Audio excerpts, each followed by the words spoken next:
কালকে একটু মেলায় গেছিলাম আর সেখানে গিয়ে এটা কিনলাম। সাথে আরও একটা জিনিস কিনেছি, দেখতেই পাচ্ছ, নেল পলিশ। না, নেল পলিশ না, নেল এক্সটেনশন।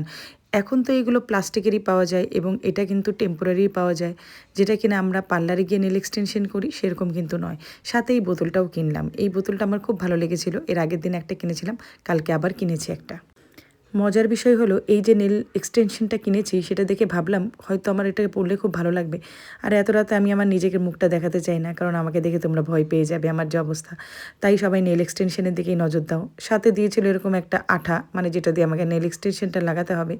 তো যাই হোক, সেটা দিয়ে আমি চেষ্টা করছিলাম, অনেক চেষ্টা করেছি। লাগানোর পর তো দেখলাম আমার হাতটা পুরো কি জঘন্য লাগছে।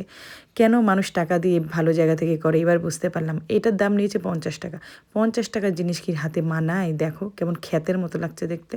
আমার তো নিজের কাছে একদমই ভালো লাগছে না। যখন কিনলাম তখন কী সুন্দর লাগছিল, এখন তো হাতে আঙুলে দেওয়ার পর পুরো খ্যাত খ্যাত লাগছে। তো দেখো, ঠিকমতো লাগাতেও পারছিলাম না, কেমন বিচ্ছিরি লাগছে। তো কিনে ফেলেছি, ভাবলাম না চেষ্টা করি, দেখি কেমন পারি। তো অনেক চেষ্টা করে একটা দুটো তিনটে লাগালাম, তারপরে তো আমার আর ভালো লাগছে না।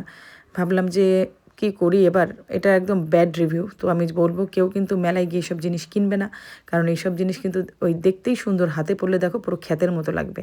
আমার যে হাতের কালারের কম্বিনেশন, তার সাথে এই নেল পালিশ, ইস কি জঘন্য জঘন্য। দেখো আবার একটা পরেও গেল। এরকম বাজে কোয়ালিটির জিনিস কেউ কেনে? ইস ছি ছি ছি, আমি কি কিনে নিয়ে আসলাম, দূর, ভালোই লাগছে না।